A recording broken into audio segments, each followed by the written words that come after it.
Bonjour, bienvenue sur Je suis né 3 fois. Nous avons la chance encore aujourd'hui d'accueillir Michel Maucher qui a donc écrit un livre, L'accompagnement de ceux qui partent et de ceux qui restent, témoignage sur le passage d'un être cher, vivre la mort.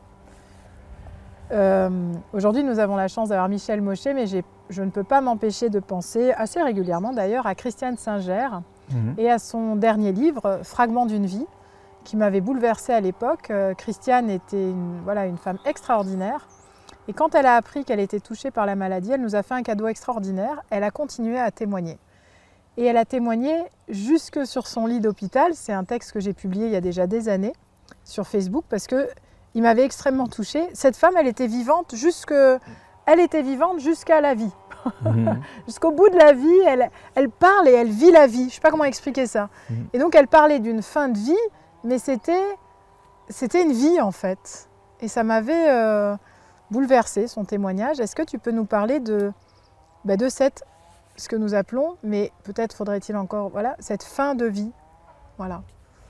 Est-ce que finalement, c'est vrai que c'est pas si simple ce mot-là. Je pense toujours à ce médecin en hématologie qui disait aux parents quand les enfants étaient dans des phases palliatives actives, et elle disait « C'est quoi votre prochain projet ?» Et puis quand les parents revenaient, l'enfant avait râlé. « Et c'est quoi votre prochain projet ?» Et elle continue. « Et c'est quoi votre prochain projet ?» Et puis un jour, il y a une maman qui dit « Mais vous allez continuer comme ça longtemps ?» Elle fait « Bah oui, toute la vie. » Est-ce que tu peux nous en dire un peu plus? Alors en fait, la fin de vie, il y a des situations très différentes. Actuellement, quand on dit fin de vie, on est dans l'idée de la maladie. Tout à fait. Il y a un individu qui est en train de finir sa vie dans des conditions de maladie extrêmement difficiles, plein de douleurs et tout. Heureusement, dans ce cas-là en particulier, il y a les soins palliatifs qui ont fait quand même beaucoup de progrès, puisqu'on peut aider à empêcher qu'il y ait trop de douleur. La douleur, c'est différent de la souffrance. La souffrance, en fait, c'est ce qui nous amène à nous transformer. La douleur, non, on a mal, c'est une douleur qui ne nous sert pas à évoluer, à changer. On est là simplement à la supporter. Donc déjà, ça, c'est un apport très important. Cette maladie, bien entendu, qu'elle a toute une histoire pour la personne, et que ce que la personne en fin de vie, soins palliatifs, demande, c'est de la présence. C'est très important. S'il y a de la présence de la famille, des médecins, enfin de tout le monde, quoi, des aides-soignants, en fait, cette fin de vie, elle est accompagnée. On est toujours dans le terme d'accompagner.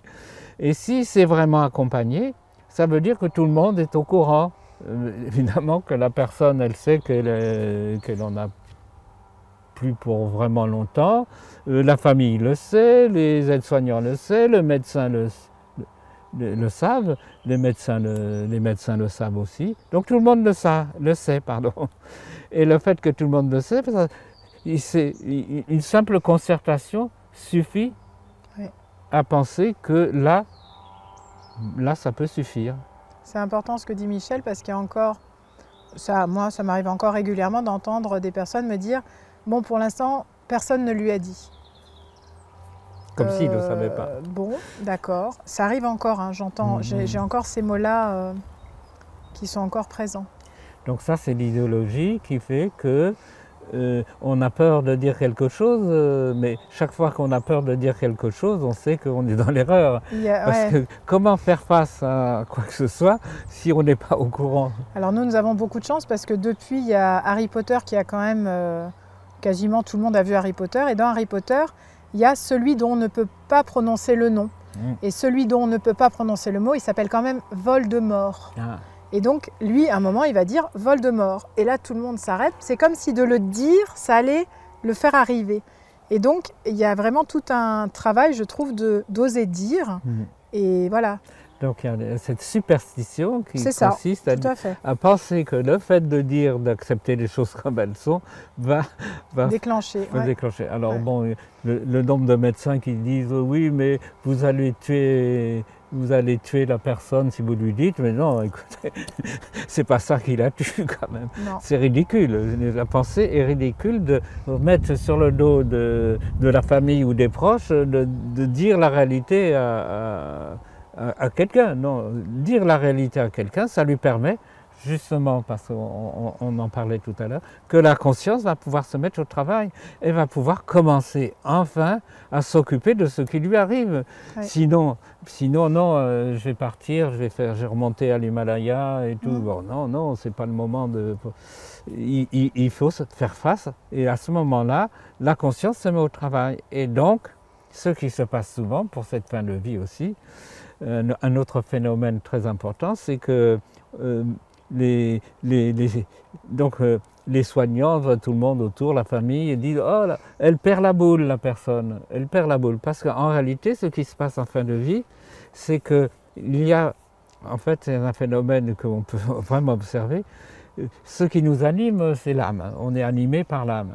Et puis, on s'aperçoit que dans une vieille personne en fin de vie, même sans qu'elle soit malade, elle perd l'intérêt d'énormément de choses. Donc, il y a l'âme l'énergie animatrice, elle se retire, donc elle est même plus intéressée par les petits-enfants, la télé non plus, elle lit plus.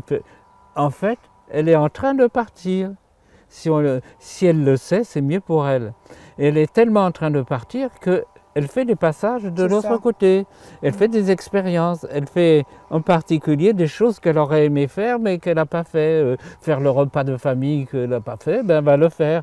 Et alors les gens autour diront « Ah non, elle est en train de perdre la boule ». Donc là aussi, c'est une connaissance très importante d'accompagnement de fin de vie où non seulement elle n'est pas en train de perdre la boule, elle est en train de se libérer, de se nettoyer de choses, sinon qu'elle va emporter de l'autre côté. Après, de l'autre côté, il va falloir faire le nettoyage. Si elle le fait de ce côté-ci, c'est évidemment beaucoup mieux. Là aussi, donc vous voyez, ça fait déjà deux phénomènes essentiels qu'il faudrait dire partout, tout le temps. C'est vrai. Voilà, ça confirme. J'aimerais juste revenir. Tu as dit la présence. Et je pense à plein de gens qui me disent « mais ça sert à rien que j'y aille. Moi, je peux rien faire, elle parle même plus. » Est-ce que la présence, il y a besoin de parler? Ben non, parce que est-ce que la conscience, elle est dans le corps? Elle n'est pas dans le corps, elle n'est pas dans le cerveau. Bon, nous, on le sait, bon, les scientifiques, ils pensent encore que la conscience peut être contenue dans le cerveau. Ben non, la conscience, elle se balade. Et même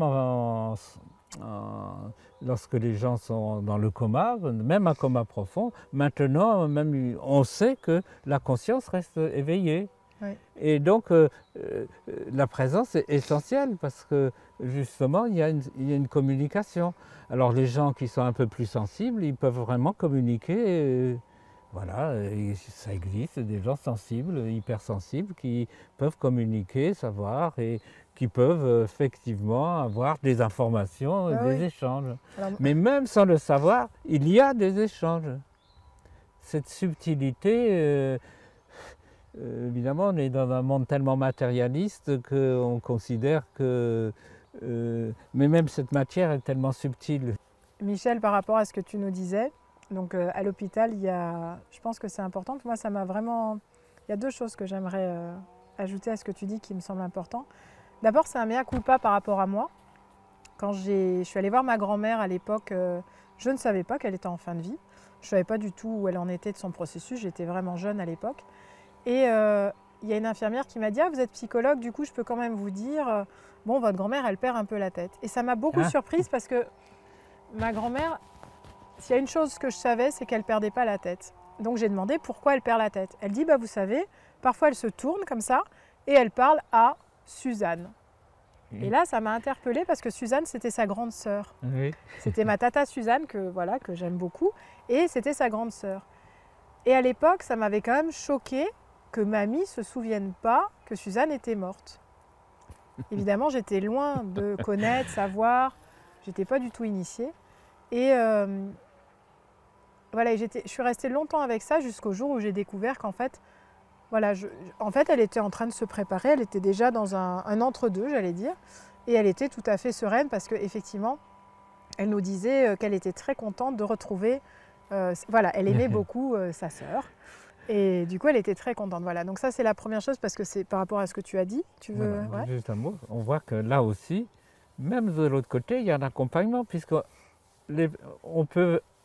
certains êtres viennent nous chercher et ils prennent la forme, évidemment, d'une grande sœur, du grand-oncle, du père, de la mère, de Jésus, enfin quelqu'un qui est familier à la personne. Donc non seulement ils perdent pas la boule, mais ils sont en train de faire un travail fabuleux, mais pour toute l'humanité.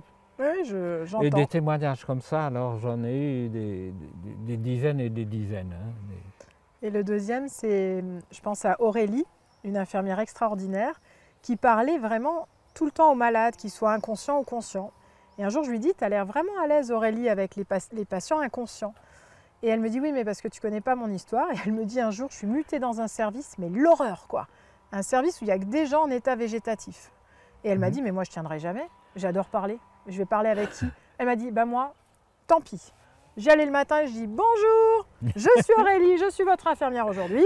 Elle dit, j'ouvre le volet, je fais votre lit, je fais ses dosages, nanana. Alors aujourd'hui, eh ben, il fait pas beau. Nanana. Et elle me dit, de toute manière, moi, il faut que je parle. C'est mon métier, mon cœur de métier, c'est l'humain. Elle me dit, mais tu sais ce qui m'arrive un jour? Elle arrive, et puis il y a quelqu'un qui lui dit, il faut que tu ailles à la 33. Elle dit, ah bon? Et là, elle rentre, et effectivement, le monsieur s'est réveillé, et elle dit, bonjour.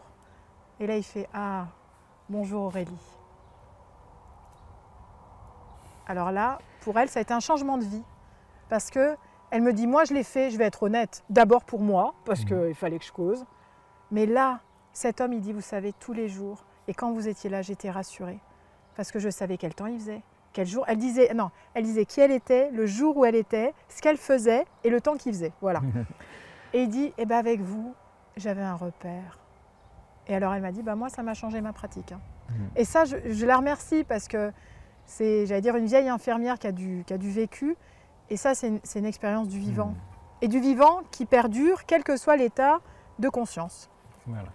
Parce qu'en fait, tout ça, ce sont des états de conscience. Donc on ne peut pas savoir jusqu'à quelle amplitude les choses vont prendre. Ce sont des techniques de connaissance, puisqu'on sait que si on dit quelque chose, la personne va l'enregistrer quelque part, le subconscient en général. Et ça va faire son travail, même si 10 ans plus tard ou 5 ans plus tard. Donc en fait, donner comme ça, parce qu'en fait on revient à ça, on donne, alors on ne sait pas ce qu'on donne, mais il n'y a pas besoin de le savoir. Parce que sinon s'il y a un contrôle, d'ailleurs c'est ce qui se passe parmi tous les matérialistes purs et durs, donc comme ils ne peuvent pas contrôler si ce qu'ils vont dire va aider ou pas aider ou faire quelque chose dans la personne, donc je ne peux pas, donc je ne dis rien, et voilà. Et nous, on ne sait pas, donc on dit, et puis d'ailleurs c'est ce qu'on fait la plupart du temps, dans n'importe quelle situation, on dit des choses, et puis on verra bien ce que ça fait, parce qu'on sait qu'au niveau de la conscience, ça va faire un travail, ça va se manifester, on ne sait pas quand, on ne sait pas où, on ne sait pas qui, mais ça va se faire. Alors quelquefois on rencontre des gens comme ça qui nous disent 10 ans plus tard, ah bah tu m'avais dit ça une fois, bon, tu ne te souviens pas de ce que tu avais pu dire. Et donc en fin de vie c'est exactement la même chose. La fin de vie c'est à vivre comme tous les autres moments, et c'est peut-être même que c'est un des moments les plus essentiels. Parce que c'est à ce moment-là que on peut presque tout nettoyer à ce moment-là. Y compris les choses qu'on a tues, alors c'est le moment de dire tout ce qu'on a dit, c'est le moment de dire tout, voilà, d'attendre quelqu'un, de lui dire voilà, et quand c'est fait, et ben effectivement, c'est un soulagement extraordinaire. Et c'est sûr qu'à ce moment-là, le passage, la fin de vie n'est plus quelque chose de triste, comme tu parlais d'Isabelle Stenger, qui comment elle s'appelle? Singer. Ah, Christiane Singer. Donc voilà.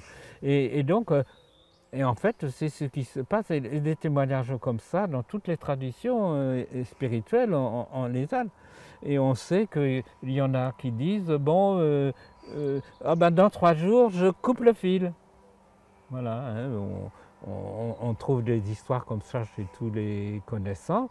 Eh bien oui, ils savent qu'ils ont 3 jours, ils mettent tout en ordre avant de partir, parce que c'est très important de mettre les choses en ordre avant de partir. Et de partir sans regret. Sans regret. Moi, je me souviens qu'en soins palliatifs, quelqu'un me disait, mais à quoi ça sert? Mais en fait, c'est énorme le travail qui peut être fait. Parfois, c'est des chantiers. Quand il n'y a pas de chantiers qui ont été faits avant, ça peut être même du gros œuvre. Et en fait, comme ça, c'est toute l'humanité qui se nettoie de quelque chose. C'est vrai. Alors peut-être un dernier mot très important, c'est que même s'il y a des choses qu'on n'a pas dites, qu'on n'a pas fait encore, même après, il n'est jamais trop tard de le faire en conscience et de s'adresser à la personne chère et de lui dire, parce que finalement la communication n'est pas vraiment rompue, ouais. Et on peut encore dire tout ce qu'on a à dire et l'échanger, et ça aussi, ça soulage. Voilà. Tout à fait. Il n'est jamais trop tard, j'aime beaucoup ces mots-là. Merci beaucoup Michel, et à très bientôt sur Je suis né 3 fois. Voilà.